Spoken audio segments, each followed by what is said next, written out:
오늘부터 마이크가 조금 바뀌었는데요. 저도 좀 이 마이크에 적응할 시간이 필요합니다. 그래서 바람 소리가 조금 들리셔도 이해해 주시면 감사를 하겠습니다. 최대한 빨리 적응할 수 있도록 하겠습니다. 오늘은 데살로니가 전서 두 번째 강해 설교를 진행하는데요. 오늘은 특별히 우리가 마지막에 읽었던 6절과 7절 말씀에 집중해서 설교하겠습니다. 6절과 7절을 한번 스크린에 띄워줘 보시겠어요? 6절과 7절 말씀. 6절에 뭐라고 되어 있습니까? 또 너희는 많은 환난 가운데서 성령의 기쁨으로 말씀을 받아 이렇게 기록되어 있죠. 우리와 주를 본받은 자가 되었다. 우리와 주를 본받은 자가 되었다 라고 6절에 말씀하고요. 7절 한번 띄워주시죠. 7절에서 우리와 주를 본받을 뿐만 아니라 너희가 데살로니가 교회가 마게도냐와 아가야에 있는 모든 믿는 자의 본이 되었다라고 말하고 있습니다. 모델링을 하고 또 모델이 됐다 이런 의미이죠. 예수님을 닮고 사도 바울 닮고 그래서 다른 믿는 자들에게도 본보기가 되었다는 것입니다. 이 의미가 무엇인지 그리고 어떻게 하면 우리도 저와 여러분도 이렇게 살아갈 수 있을지 오늘 설교를 통해서 나누기를 원합니다. 자, 먼저 지난주 설교 내용을 한번 복습해 볼게요. 지난주 건 아직 기억하시리라 생각을 하고 지난주 내용을 한번 복습해 보겠습니다. 이 데살로니가 교회에는 여러 가지 특징이 있었어요. 먼저 가장 큰 특징은 데살로니가 교회의 나이가 아주 어렸다는 것이에요. 데살로니가 교회가 몇 살이라고 했습니까? 적게는 1살에서 많게는 많이 잡아도 2살이 안 된 아주 젊은 교회라고 말씀을 드렸습니다. 감사드립니다. 대답해 주셔서. 두 번째, 데살로니가 교회를 개척한 사도 바울이 몇 주 만에 교회를 떠났어요? 3주. 할렐루야. 기억력 좋으시네요. 이쯤 되면 안 해도 될 것 같은데. 요즘으로 치면 말도 안 되는 일이 일어난 것이죠. 그럼에도 불구하고 데살로니가 성도들은 사도 바울로부터 받은 그 말씀을 하나님의 말씀으로 받아들였기 때문에 또 그 말씀을 받아들이고 믿는 대로 살았기 때문에 여전히 신실하게 교회를 섬기고 있었습니다. 자, 세 번째, 데살로니가 교회는 수많은 핍박을 받고 있었어요. 이 지역은 유대인들이 많이 사는 도시였다고 했죠. 한인이 있어야 H마트 있는 것처럼 유대인이 있어야 회당이 있습니다. 그리고 그 유대인들이 베레아라는 이웃 도시까지 찾아가가지고 핍박을 했다. 17시간 쫓아갔다. 말씀을 드렸죠. 이렇게 막 신생아처럼 태어난 데살로니가 교회의 상황은 엄청나게 강한 박해를 받는 그런 상황이었습니다. 네 번째로 데살로니가 교회는요, 이방인들이 많았어요. 사도행전 17장 4절 한번 띄워주시죠. 이 말씀을 보면 누가가 기록하기를 경건한 헬라인의 큰 무리와 적지 않은 귀부인도 권함을 받고 바울과 실라를 따랐다. 이렇게 기록하고 있습니다. 이방인들이 주축이 되었던 교회, 그리고 귀부인들이 있었대요. 귀부인이 어떻게 생겼을까? 저는 좀 궁금하더라고요. 그래서 한번 찾아봤습니다. 사진 한번 띄워주시죠. 그 다음 사진. 이렇게 생겼을 거래요. Ancient Macedonian Lady. 아마 이렇게 생겼을 것이다. 기록을 하고 있어요. 자, 이 모든 상황을 염두에 두고 데살로니가 교회를 한번 이해해 보겠습니다. 데살로니가라는 지역은 마게도냐에 속해 있죠. 유대인들은 이곳에서 이방인이었어요. 이민자였어요. 이민자. 그리고 이 교회에는 그리스 귀부인들, 방금 보신 것 같은 그런 사람들이 오래전부터 살다가 이제 교인이 됐죠. 그러니까 미국으로 치면 데살로니가 교인의 대부분은 이 미국 사람들인 거예요. 백인이거나 흑인이거나 오랫동안 여기 살았던 사람들이에요. 그리고 이 교회를 박해하던 사람들은 대부분 이민자들이었어요. 유대인들이었어요. 여러분, 오늘날 미국에서 백인들이 동남아시아 이민자들에게 박해를 받았다. 들어보셨어요? 이런 이야기? 들어보셨어도 아주 드물게 들어보셨을 것입니다. 그 반대의 이야기는 우리가 들을 수 있어도 미국에 원래 살던 사람들이 이민자에 의해 박해를 받는 경우가 거의 없죠. 자, 근데 바로 그 일이 지금 데살로니가 교회에 일어나고 있는 거예요. 오래전부터 이 땅에 살던 그리스도 귀부인들이 예수를 믿는다는 이유 때문에 이민자들에게 박해를 받기 시작하는 것입니다. 자, 예수를 안 믿었으면 이런 박해를 받을까요? 안 받을까요? 안 받죠. 받을 이유가 없죠. 그런데 예수를 믿는다는 이유 때문에 박해받는 일이 일어났다는 것입니다.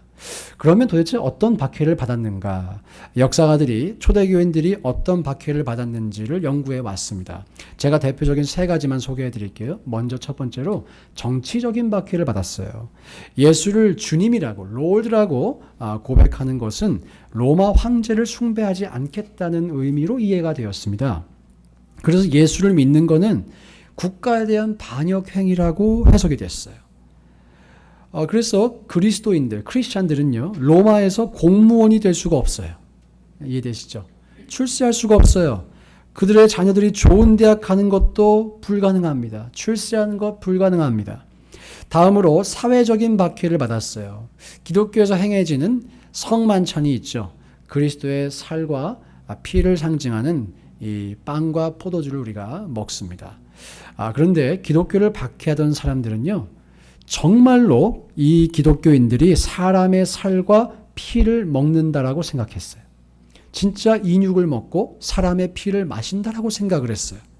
그런 인식 때문에 예수를 믿는다는 것을 내가 밝히면 이상한 사람 취급을 받았습니다.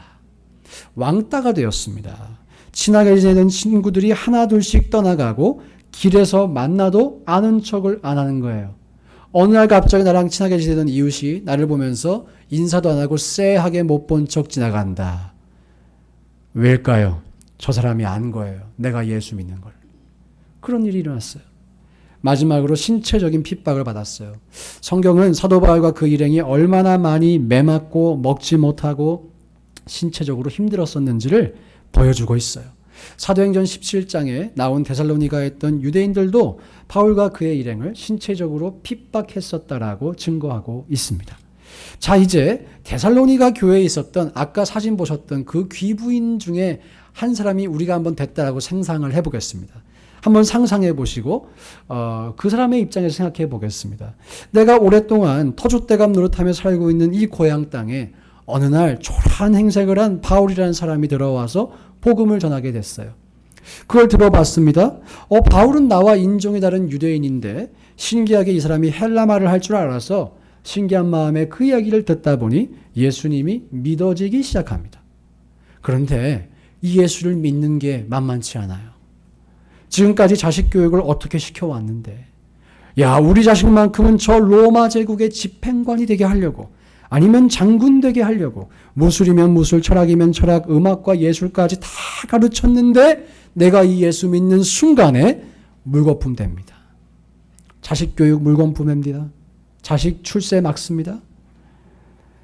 한평생 키워온 사업은 어떻게 합니까? 내가 예수 믿는 걸 밝히는 순간 대를 걸러 맺어온 사업관계가 다 망가져요. 그렇겠죠. 앞으로 우리 가문을 상대로 사업을 했다가는 그 사람도 로마의 핍박을 받을 것이 분명하기 때문에 누구도 우리 집안과 사업 파트너가 되고 싶어 하지 않습니다. 이렇게 헬라의 귀부인이 예수를 믿는다는 것은요, 내가 사랑하는 자식의 앞날을 포기하는 것을 의미했고요, 내가 평생 일궈온 사업을 포기한다는 것을 의미했어요. 또 대접받고 부유하게 살다가 아까 보니까 막 장식품도 막 달았더라고요.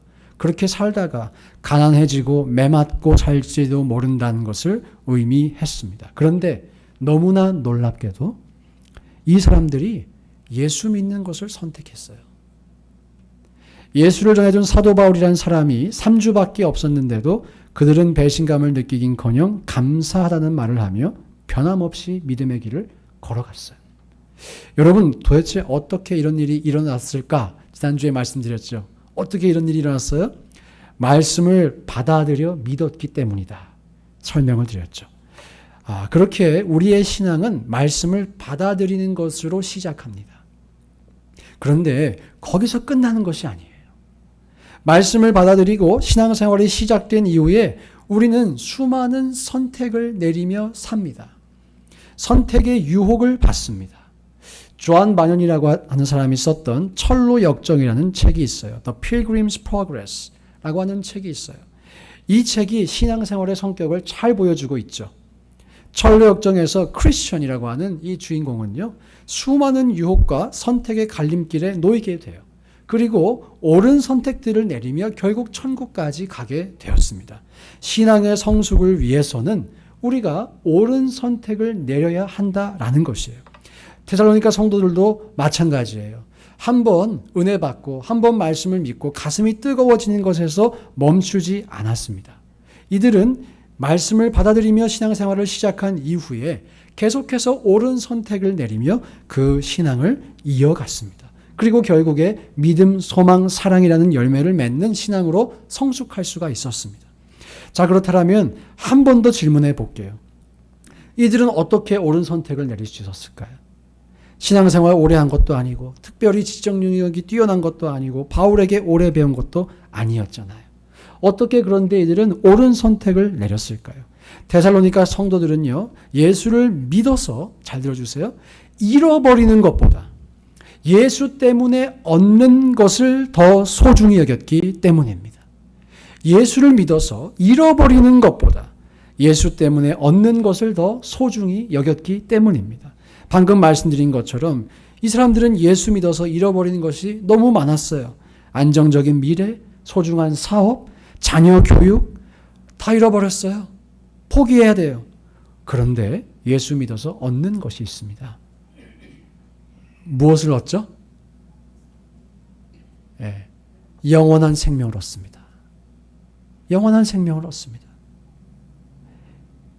이 영원한 생명이 이 땅에 있는 다른 그 무엇보다도 더 크고 소중하게 보였기 때문에 그들은 예수를 믿는 선택을 기쁘게 내릴 수가 있었어요. 여러분, 그런데 그 사실 아시죠? 데살로니가 교인들이 얻은 영원한 생명, 이 영생과 우리가 얻은 영생이 좀 달라요. 가 아니라 같은 영생입니다. 같은 영생이에요. 그렇죠? 같은 영생이에요. 우리와 같은 영생을 얻었던 짐 엘리엇이라는 선교사가 있었어요. 제가 너무 좋아해서 설교에도 자주 인용하는데요. 창끝이라는 영화로 잘 알려져 있죠. 이 짐 엘리엇과 그의 동료 선교사들은 에콰도르라는 나라의 아우카 부족을 선교하기 위해 떠났습니다. 젊은 나이에 떠났어요.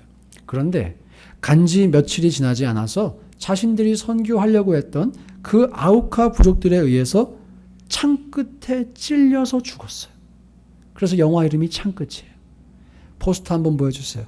그들이 창끝에 찔릴 때 그들의 주머니에 권총이 있었대요. 여러분, 총이 이기겠습니까? 창이 이기겠습니까? 총이 이기죠. 만약 그들이 얼마든지 자기를 방어하기 원했다면 죽지 않을 방법도 있었다는 거예요. 그런데 그들은 처자식들을 남겨두고 죽음을 선택했어요. 왜 그럴까요?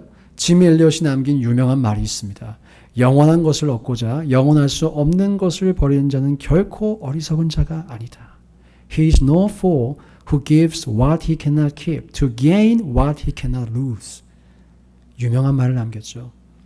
사랑하는 여러분, 저는 우리 교회 성도분들이 바로 이런 고백을 하는 성도가 되시길 소망합니다.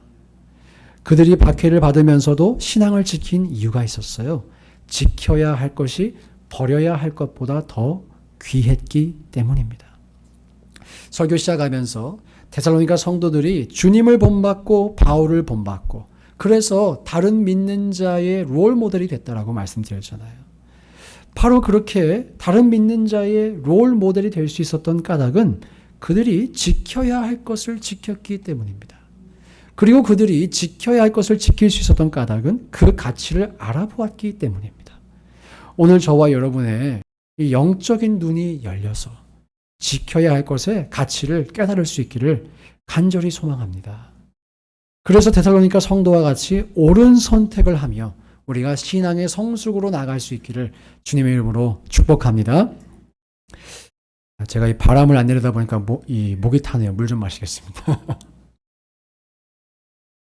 데살로니가 성도들이요, 크게 두 가지를 선택했어요. 오늘날 저희도 이 두 가지를 선택을 해야 됩니다. 먼저 이 성도들은요, 영원한 생명을 선택했어요. 방금 말씀드린 것처럼.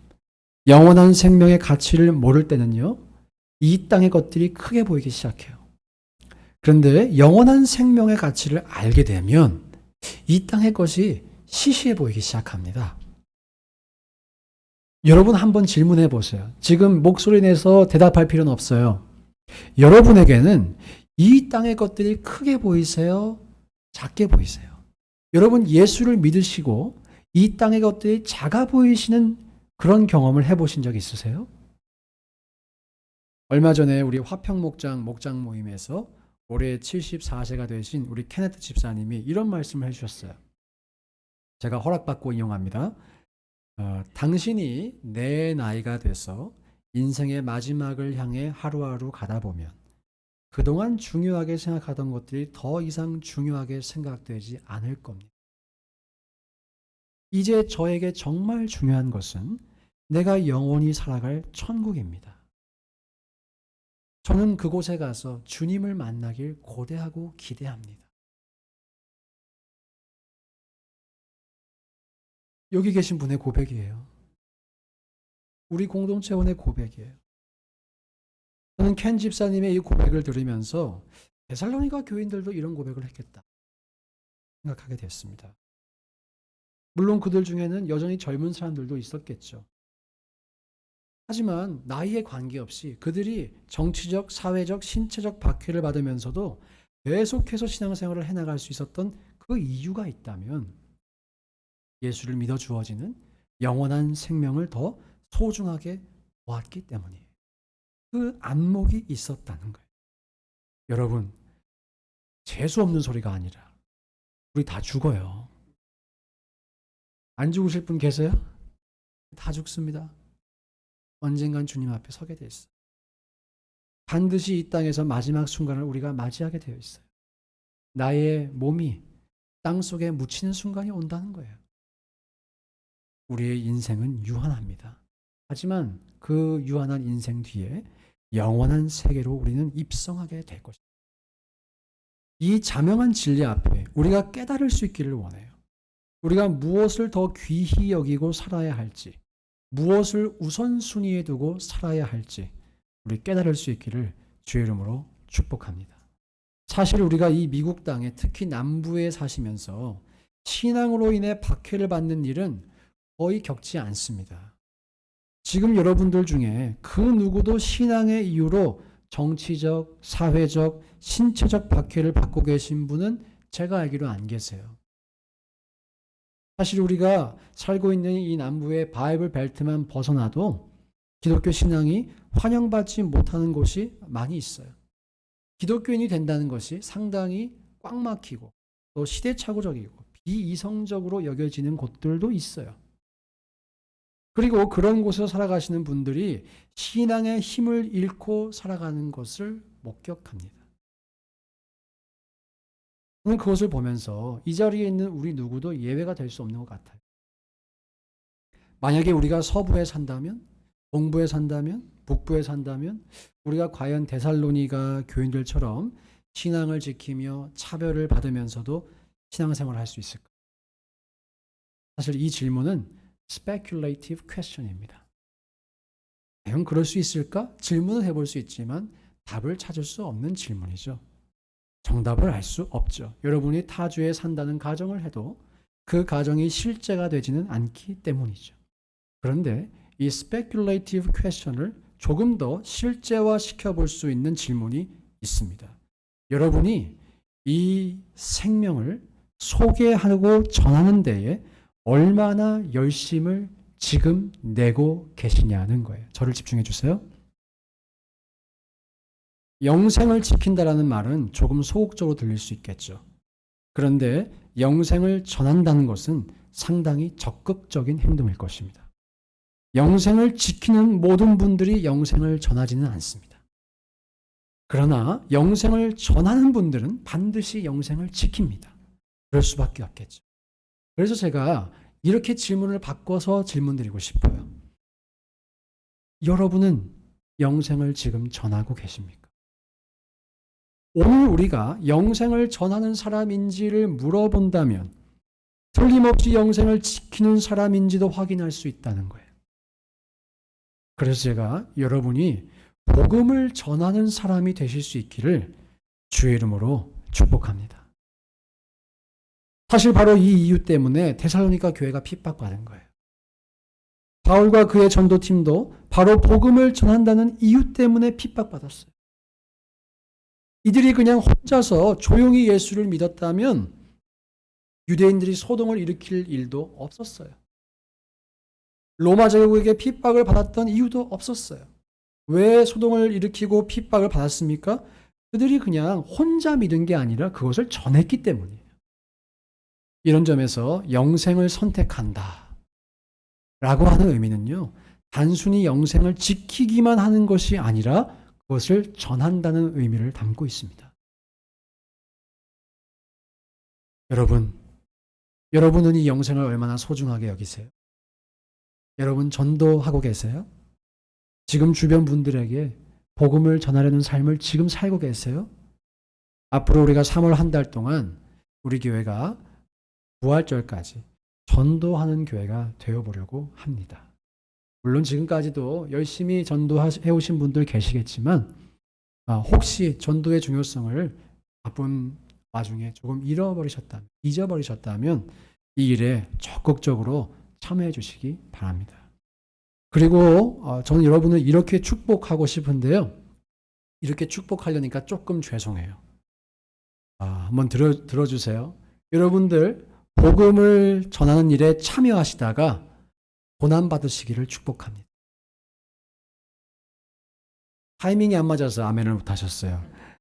여러분들 복음 전하는 일에 참여하시다가 고난당하시기를 축복합니다. 복음 전하다가 자존심도 상해보고 무시도 당해보고 거절도 당해보시기를 축복합니다. 그러면 예수님의 마음을 아실 거예요. 그렇게 우리는 예수님을 닮아갈 거예요. 그리고 전도해보면 한 사람 교회에 데려오는 게 얼마나 힘든지 아세요? 그러고 보면 내 옆에 있는 우리 교우가 얼마나 사랑스러워 보이는지 정말 그렇게 됩니다. 전도하는 교회는 그래서 영혼을 소중히 여겨요. 여러분, 그것이 하나님 앞에서 받을 상급이 되기 때문에 우리 고난받아 봅시다. 그리고 그런 일을 겪으면서도 여러분이 계속 전도해야 되나? 이러면서도 내가 이런 취급당하면서도 전도해야 되나? 네, 그러셔야죠. 그런 경험을 하며 그런 마음을 우리가 확인해 가며 우리 스스로가 복음을 얼마나 소중히 여기고 있는지를 확인할 수 있어요. 초대교회에는 박해가 있었습니다. 근데 중요한 사실, 그 박해 때문에 교회가 문 닫지 않았어요. 도리어 박해로 인해 신앙은 더욱 견고해졌고 교회 공동체는 더욱더 하나 되었습니다. 기독교의 역사 속에서 위기와 박해는 교회를 무너뜨리지 못했어요. 참 재미있습니다. 교회의 역사 속에 위기와 박해는 절대로 교회를 무너뜨리지 못했어요. 교회는 위기가 찾아올 때마다 아까 우리가 찬양했던 것처럼 거친 파도 날 향해 와도 주와 함께 날아올랐어요. 놀라운 교회입니다. 그런데 교회에 진짜 위기가 찾아왔던 시간이 있었어요. 박해가 없을 때입니다. 교회가 기득권이 되었을 때입니다. 아무도 건들지 못하게 되었을 때입니다. 그때부터 교회는 타락하기 시작했어요. 사랑하는 여러분, 저는 여러분들을 진심으로 사랑해요. 믿어주세요. 열어서 보여드리고 싶어요. 그래서 여러분 한 분 한 분이 하나님 앞에 올바로 잘 서셨으면 좋겠어요. 우리 교회가 하나님 앞에 올바로 서기를 진심으로 소망합니다. 그런 점에서 진심으로 권면드려요. 여러분, 우리 복음을 위해 고난받는 삶을 살아봅시다. 복음을 위해서 박해도 받아봅시다. 이 남부에 미국에 박해가 어디 있어요? 사서 받아봅시다. 그 고난과 박해를 통해 우리 스스로가 나의 신앙을 점검하는 계기를 갖고요. 그리고 우리의 교회가 견고해질 수 있기를 주님의 이름으로 축복합니다. 우리 교회가 전도하려고 하면 제가 예언할 수 있어요. 마귀가 공격할 거예요. 마귀가 공격합니다. 성경을 보세요. 지금 바울이 공격당하고 있잖아요. 방해받아요. 이상하게 교회 왔는데 이상하게 저 사람이 내 눈에 막 거슬리기 시작합니다. 이상하게 목사님이 막 다른 꿍꿍이가 있는 것 같아요. 그렇게 생각되기 시작합니다. 야, 목사님이 숫자를 많이 불려서 유명해지고 싶은가 보다. 그런 생각이 막 들기 시작합니다. 별의별 생각이 다 들어요. 별의별 생각으로 오해하게 해요. 제가 재밌는 얘기 들려드릴게요. 저희 집에서 예전에 지금 저기 통역하고 있는 정지원 전사님의 우성이가 태어날 때 베이비 샤워를 저희 집에서 했어요. 베이비 샤워하니까 남자 아니니까 집 밖에를 막 이렇게 보이 이러면서 풍선도 붙여놓고 파란색 풍선으로 붙였더랬습니다. 그리고 되게 재밌게 베이비 샤워를 했었어요. 근데 그 뒤에 저희 동네에 어떤 소문이 돌았는지 아세요? 저 목사님이 아들이 하나 더 있는데 그 아들이 보이지 않는다. 틀림없이 저 목사님이 자식이 없는 가정에 아들을 도네이션 했을 것이다. 이거를 해명을 해야 될지 말아야 될지, 진짜 목사라고 이거 해명을 해야 됩니까 말아야 됩니까? 대단한 상상력의 소유자들이신 것 같아요. 야, 이웃들이 저를 바라보는 시선이 달라요. 막 이렇게 따뜻하게 웃어주고 그렇더라고요. 제가 옛날 텍사스에 있을 때 한 번 머리를 잘못 잘라가지고 아주 짧게 자른 적이 있었어요. 그렇게 짧게 자르고 저희 아들의 헌화식을 했습니다. 교회 앞에서 헌화식을 하다 보니까 온 교인이 봤죠. 근데 그 짧게 자르고 다녔던 시절에 어떤 분이 이러더라고요. 야, 목사님이 저 공화당 의원을 좀 흉내내는 것 같다고. 넥타이도 빨간색이라고. 제가 그 뒤로 선거철에 파란색, 빨간색 넥타이 매지 않습니다. 오늘 초록색 매고 왔어요. 녹색당 아닙니다. 야, 대단한 상상력이 참 대단하신 것 같아요. 여러분, 재밌죠? 그런 일이 일어날 수 있어요. 미리 그래서 우리가 예방주사 맞자고요. 우리 미리 예방주사 맞읍시다. 네. 누가 이 모든 걸 할까요? 누가 우리가 싸우기 원할까요? 누가 우리가 오해하기 원할까요? 우리는 그것을 모르지 않습니다. 그것 또한 박해입니다. 그것 또한 고난입니다. 그것을 우리가 넉넉히 이겨내고 예수님을 이기는 마귀는 없습니다. 그 사실을 믿고 우리가 두려워하지 아니하고 거친 파도 날 향해 와도 주와 함께 날아올 수 있기를 주님의 이름으로 축원드립니다. 두 번째로 데살로니가 성도들은요, 교회를 선택하였어요. 교회를 선택하였어요. 그들은 교회를 지키기 위해 박해를 받았습니다. 이것은 바로 주님을 본받고 사도 바울의 일행을 본받은 것이었어요. 교회는 예수 그리스도의 신부입니다. 신랑이신 예수님은 신부를 위해 모든 것을 내어주셨습니다. 사도 바울과 그의 일행도 교회를 세우기 위해 모든 것을 헌신했습니다. 이 사도 바울의 서신들을 보세요. 고린도 전후서, 갈라디아서, 로마서, 에베소서, 빌립보서, 데살로니가 전후서, 모든 서신들을 한번 살펴보세요. 이 서신들에는 사도 바울이 교회를 얼마나 사랑하는지, 그 교회 때문에 얼마나 잠 못 이루는 고통을 겪고 있는지를 보여주고 있어요. 데살로니가 교인들이 주님을 본받고 사도 바울을 본받았다는 것은 바로 다른 무엇보다 교회를 소중히 여기고 그 교회를 지키고 세워갔다는 것을 의미합니다. 어찌 보면 미련한 일이에요. 미련한 일. 박해는 박해대로 받고, 봉사는 봉사대로 하고, 헌금은 헌금대로 하고, 그렇다고 누구에게 인정받습니까? 그럼에도 불구하고 그들은 교회를 지켰어요. 왜 그랬을까요? 한번 이유를 들어봐 주세요. 교회가 아까 그들이 첫 번째로 선택했던 영생을 전하는 통로이기 때문입니다. 여러분, 영생을 소중히 여기시나요? 그 가치를 안다면 교회를 소중히 여겨주시기 바랍니다. 교회 없이도 믿음을 받아들일 수는 있겠습니다. 교회가 없어도 길에서 전도하는 사람을 통해 복음을 듣고 예수를 믿을 수는 있겠습니다. 그런데요, 교회가 없으면 신앙의 성장이 일어나지 않습니다. 그 복음을 받아들인 사람이 또다시 제자가 되어 또 다른 누군가를 전도하는 그런 일은 잘 일어나지 않습니다. 기독교 선교의 역사가 이것을 증명합니다. 기독교 선교의 역사 속에서 선교사들이 헬리콥터를 타고 아마존 위를 돌면서 예수 믿으라 예수 믿으라 확성기로 전도할 때가 있었어요. 그렇게 전단지를 막 뿌렸대요. 어떻게 됐을까요? 헬리콥터 타고 돌아다니면서 예수 믿으세요, 예수 믿으세요 전단지 뿌렸는데 신기하게도 개종자가 한 명도 없더래요. 그런데 선교사들이 헬리콥터에서 내려와서 그 원주민들 사이로 들어가 함께 살 때, 부딪히고 살 때, 갈등을 해결할 때 비로소 예수 믿더라는 겁니다. 이것을 보여주는 것이 있어요. 여러분, 신앙은 삶으로 배우는 것입니다.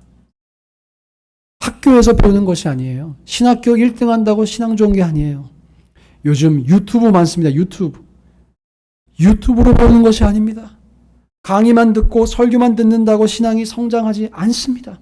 기독교 선교의 역사가 그것을 보여주고 있습니다. 여러분이 삶으로 부딪혀야 된다는 거예요.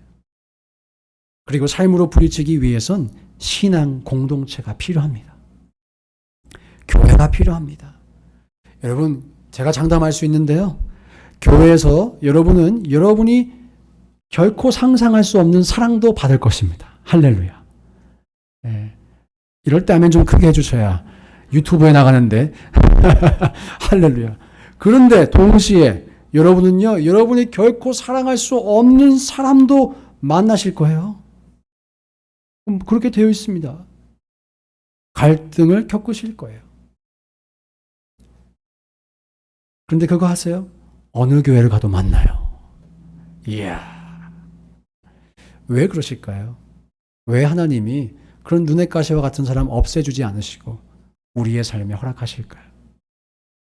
우리 자신을 되돌아보라고. 여러분이 만약에 사랑할 수 있는 사람들만 만나고 익스클루시브한 공동체를 형성해 본다고 해보세요. 우리는 우리 자신을 발견할 기회가 없을 거예요. 말씀대로 살아갈 기회도 없을 거예요. 이런 점에서 혹시라도 우리 교회엔 그런 분이 안 계실 수도 있겠지만 여러분이 교회 안에 대하기 어려우신 분이 계세요? 여러분에게 큰 축복입니다. 정말 큰 축복입니다. 사실 그 사람은요, 여러분을 바라보는 거울이에요. 서로 사랑하라는 예수님의 말씀을 부담스럽게끔 만드는 사람이에요. 그런데 예수님의 그 말씀을 또 실천하게끔 해주는 사람이에요. 그래서 혹시라도 여러분들 마음을 불편하게 하시는 분이 교회에 계시다. 그러면 꼭 감사하다고 인사하시기 바랍니다. 그분 고마운 사람이에요. 고마운 사람이에요. 사랑하는 여러분, 삶 속에서의 부딪힘 없이 신앙의 성장은 없습니다. 교회가 없으면 영혼을 전도하고 훈련하고 케어하고 파송하는 일은 할 수가 없어요. 이런 점에서 데살로니가 교인들은 수많은 핍박을 받으면서도 미련하게 교회를 선택했어요. 성경 속에서요, 하나님께서는 늘 공동체를 통해 일하셨습니다. 구약에는 이스라엘 공동체 통해서, 신약에서는 그분의 교회를 통해서. 우리 성도분들은 하나님께서 이렇게 일하시는 방식에 의문을 품지 않으셨으면 좋겠습니다. 이것이 하나님께서 일을 하시는 방식이에요. 우린 그것을 바꿀 수가 없어요. 예수님의 가장 궁극적인 가르침이 무엇입니까? 사랑이죠. 근데요, 사랑은 사람이 있어야 할 수가 있어요. 사람이 있어야 사랑하지 않겠습니까? 또 예수님은 이렇게 말씀하셨죠. 누구든지 두세 사람이 모인 곳에 내가 함께 하겠다. 두세 사람이에요. 혼자가 아니에요. 개인주의가 아니에요. 이기주의가 아니에요. 그리고 신약 성경에서 성령께서 임하셨다는 단어는 모두가 복수로 쓰여져 있습니다. 합심해서 함께 기도할 때 성령께서 임하셨습니다. 보세요. 삼위일체 하나님, 성부, 성장, 성령 하나님이 일하시는 방식을 보면, 성경이 증거하는 것을 보면 하나님께서 공동체를 얼마나 중요하게 여기시는지를 확인할 수 있습니다. 데살로니가 교인들이 신앙 공동체의 중요성을 알았다는 거예요. 그래서 핍박을 받으면서도 공동체를 지켰어요. 아이고, 내가 왜 교회 때문에 이런 대접을 받아야 돼? 내가 왜 이런 오해를 받아야 돼?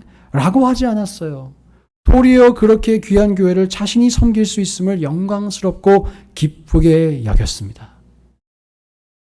그리고 여러분, 지구상에 완벽한 교회가 있을까요? 없을까요? 없습니다.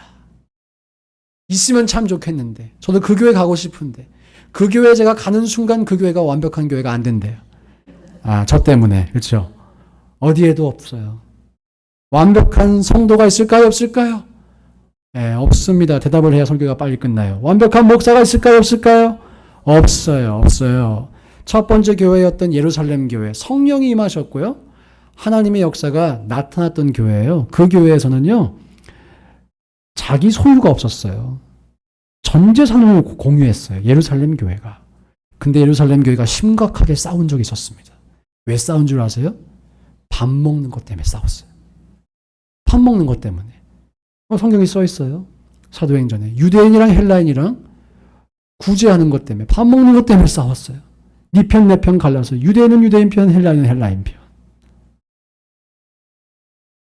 이야, 이 현실이에요.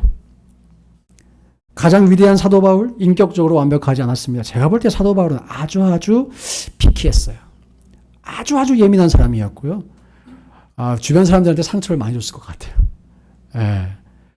그 사도 바울한테 상처받아서 완전히 뭉그러진 사람 한 명 있잖아요. 마가라고. 마가 완전히 상처받았잖아요. 근데 기억해야 합니다. 하나님은 완벽하지 않은 예루살렘 교회를 사용하셨을까요? 사용하지 않았을까요? 사용하셨어요. 사도 바울 사용했을까요? 사용 안 하셨을까요? 사용하셨어요. 완벽하지 않아도 된다는, 죄를 지어도 된다는 그런 합리화는 아니죠. 하지만 기억해야 돼요. 완벽하지 않은 사람도 주님은 사용하십니다. 우리 늘사랑교회는 완벽할까요? 완벽하지 않을까요? 완벽하지 않습니다. 저만 봐도 완벽하지 않습니다.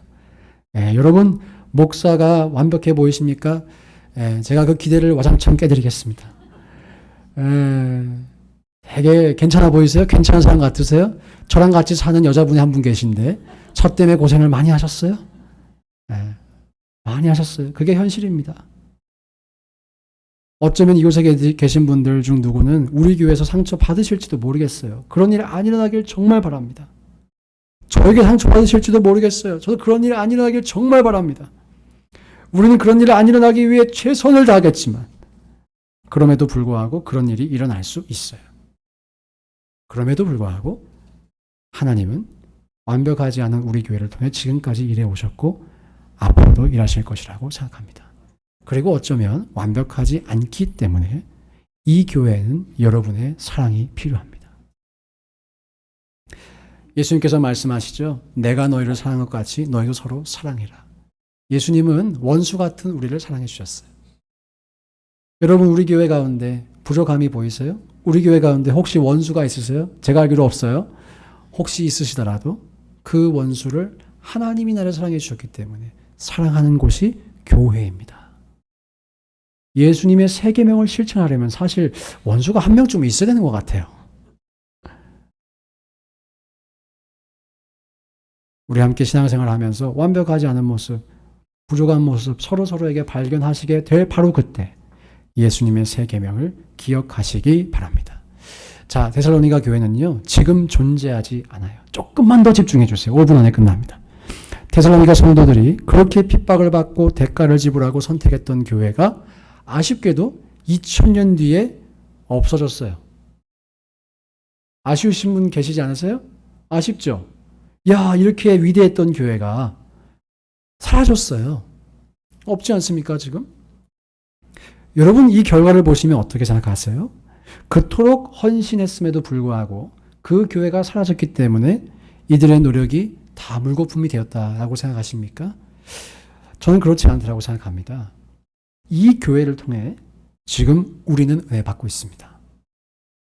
이 교회는 지금까지 기독교 역사상 수많은 교회들의 모델로서 쓰임을 받았습니다. 어쩌면 지금 데살로니가 교회가 남아있다면 아마 우상됐을 수도 있겠다. 그런 염려도 있어요. 그래서 어쩌면 그 이유는 다 알 수 없지만 하나님께서는 이 교회를 2000년 이상 지속되지 않게 하셨습니다. 그러나 하나님께서는 자신의 완벽하신 계획 속에 이 교회를 향한 자신의 뜻을 이루셨고 이 교회를 향한 성도들의 헌신과 노력을 차고 넘치게 사용하신 줄 믿습니다. 이 말씀만 드리고 설교를 마무리할게요. 찬양팀 나와주시고요. 사랑하는 여러분, 마지막으로 여러분께 권면드릴게요. 여러분들 중에 누군가는 우리 늘사랑교회에서 신앙생활 하시다가 천국으로 이민 가시는 분들이 계실 거예요. 그렇겠죠. 그런데 또 누군가는 직장의 이유로, 사업의 이유로, 또 이사를 가야 되는 이유 때문에 타주로 이사를 가시거나 여러 가지 이유로 교회를 옮겨가실 분들도 계실 거예요. 사랑하는 여러분, 이 늘사랑교회에서 천국으로 이민 가시든 아니면 다른 교회에 들렀다 이민 가시든 여러분이 늘 몸담고 계신 바로 그 교회가 여러분 인생의 마지막 교회라 생각하시고 섬기시기 축복합니다. 연약하고 부족한 점이 발견이 될 것입니다. 당연합니다. 그런데 그것이 발견되시면 이렇게 생각하세요. 아, 그래서 내가 여기 있나 보다. 내 눈에 보여주시는 이유가 있구나. 저게 보이고 내가 이것을 사랑으로 채우라고 내가 여기에 있나 보다. 그것이 예수님의 세 계명을 실천하는 방법일 것입니다. 그러면 여러분의 신앙은 성장하게 될 것이고 여러분은 예수 그리스도를 닮아가시게 될 것입니다. 사랑하는 여러분, 영생을 선택하십시오. 그리고 교회를 선택하시길 주님의 이름으로 축복합니다. 다 함께 자리에서 일어나셔서 찬양하며 나아가실 때 지금까지 아마 여러분들은 이 찬양을 부르시며 여러분의 고난을, 여러분의 고통을 극복해달라는 그런 문맥에서 이 찬양을 많이 부르셨을 것 같아요. 그런데 오늘은 우리가 찬양을 하며 이렇게 고백했으면 좋겠어요. 주님, 제가 주님 때문에 고난을 받아보겠습니다. 주님 때문에 핍박을 받아보겠습니다. 그때 주께서 나를 날아오르시게 하는 그 역사를 경험케 하여 주시옵소서. 주님, 우리를 사용하여 주시옵소서. 함께 결단하며 고백하며 나아가겠습니다.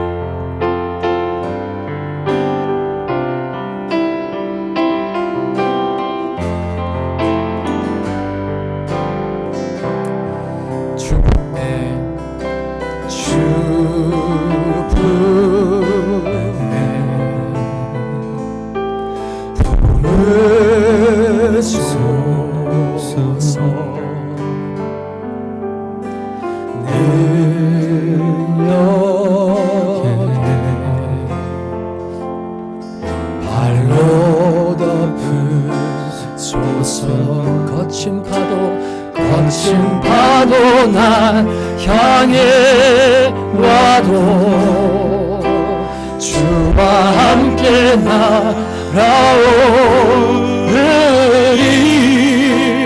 폭풍 가운데 나의 영혼 잠잠하게 주를 보리라.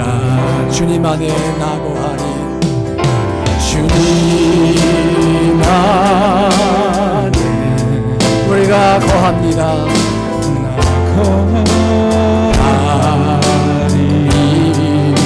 고난이 와도 주님의 능력을 우리가 믿기에 자리를 지키고 그 자리에 서 있을 수 있습니다. 거친 파도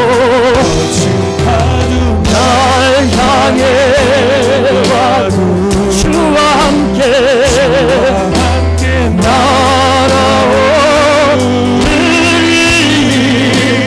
폭풍 가운데 나의 영혼 잠잠하게 주를 다시 한번 고백할까요? 주 품에 품으소서.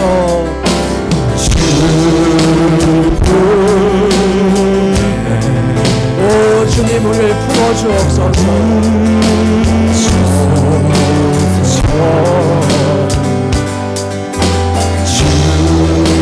주님의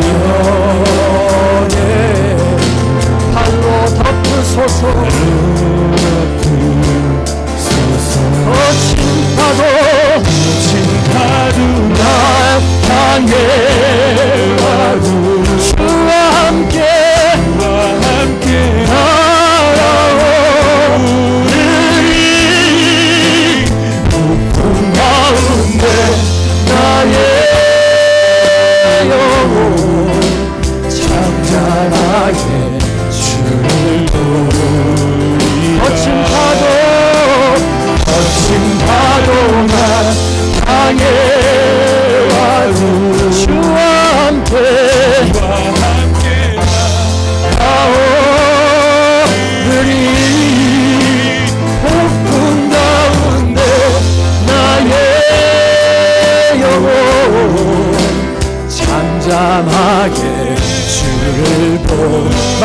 한 번 더 고백합니다. 거친 파도 날 향해 와도 주와 함께 나아오리. 폭풍 가운데 나의 영혼 잠잠하게 주를 보. 우리 목소리로만 거친 파도 날 향해 와도 주와 함께 날아오르리. 폭풍 가운데 나의 영혼 잠잠하게 주를 보리. 한 번 더 고백합니다. 거친 파도 날 향해 와도 주와 함께 날아오르리.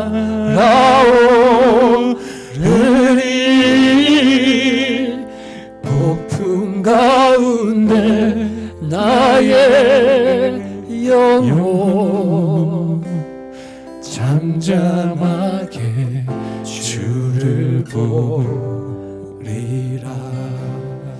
우리 이 시간 함께 기도하실 텐데요. 여러분, 오늘 이 자리에는 아마도 예수님을 아직 인격적으로 만나시지 못한 분들도 계실 것입니다. 사실 그런 분들에게는 오늘 설교가 잘 적용되지 않을 것이에요. 혹시 그런 분들이 이 자리에 계시다면 그런 분들은 이렇게 기도하셨으면 좋겠어요.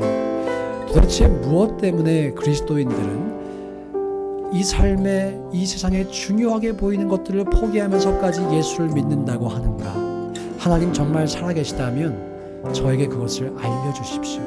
이렇게 기도하시고요. 그리고 예수님을 만나신 분들, 예수님을 믿는다라고 고백하시는 성도 여러분, 이 자리에 계시다라면 여러분, 데살로니가 교인들이 결단하고 살았던 것처럼 우리 예수 그리스도의 복음과 그의 교회를 위해 고난받는 인생을 선택합시다. 그렇게 결단하며 함께 기도해 봅시다. 그리고 그렇게 살아봅시다. 다 함께 주님의 이름 통성으로 3번 크게 외치시고 통성으로 뜨겁게 기도하겠습니다. 주여, 주여, 주여.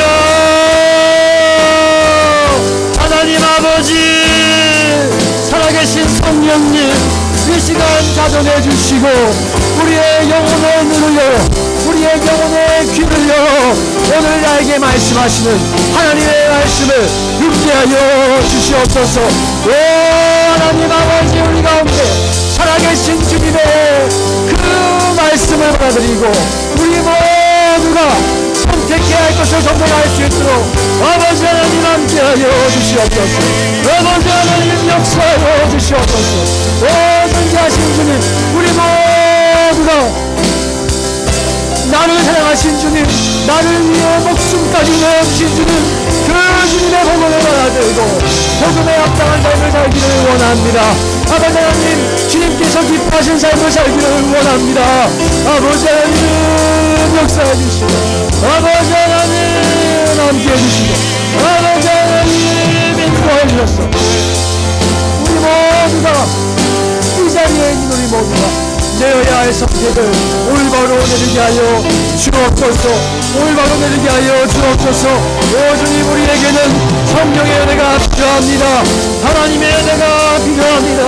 예수 그리스도의 사랑이 필요합니다. 아버지 하나님, 우리 가운데 말씀해 주시고, 아버지 하나님 우리 가운데 역사해 주시고, 하나님 아버지, 우리가 교회를 선택하고 그 교회 때문에 핍박받았던 사도 바울과 전도 팀과 또 데살로니가 성도들을 우리 모두가 기억하며 아버지, 우리도 오늘 예수님의 신부된 그 교회를 사랑하기로 결단합니다. 아버지 하나님, 내가 몸담고 있고 내가 멤버가 된 이 교회를 사랑으로 섬기기로 작정합니다. 아버지 하나님, 우리의 인생 허비하지 않게 도와주시고 낭비하지 않게 도와주시고 선택해야 할 것을 선택함으로 말미암아 우리 모두가 하나님의 기쁘신 삶을, 하나님께서 기뻐하시는 삶을 살아갈 수 있도록 주여 축복하여 주옵소서. 거친 파도 날 향해 와도 주와 함께 날아오르리. 폭풍 가운데 나의 영혼 잠잠하게 주를 보리. 우리 다음에 처음으로 고백할까요? 주품에 품으소서.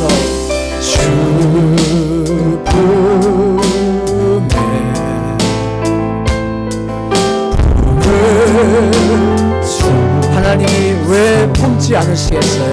그분의 말씀대로 살려고 하는데, 선택해야 할 것을 선택하려고 하는데 당연히 품어주시죠. 당연히 그분의 날개로 덮어주시죠. 거친 파도 날 바로 그럴 때 우리가 경험하게 됩니다. 핍박이 와도 고난이 와도 그것을 넘어가는 교회의 영광을 경험하게 됩니다. 폭풍 가운데 나의 영혼 잠잠하게 주를 보리라. 거친 파도 날 향해 와도 주와 함께 나아오르리. 폭풍 가운데 나의 영혼 잠잠하게 주를 보. 마지막으로 거친 파도 날 향해 와도 주와 함께 날아오르리.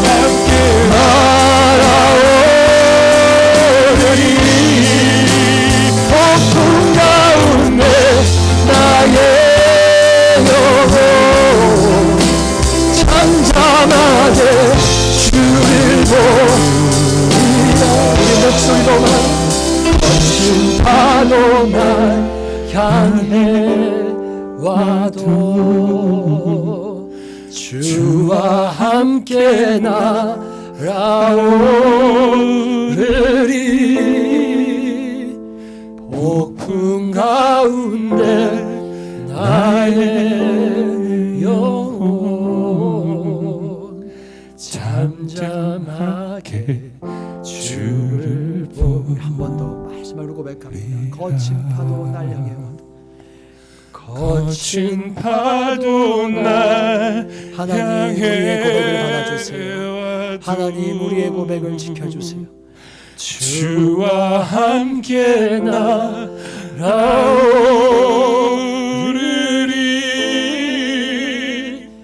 폭풍 가운데 나의 영혼 잠잠하게 주를 보리라.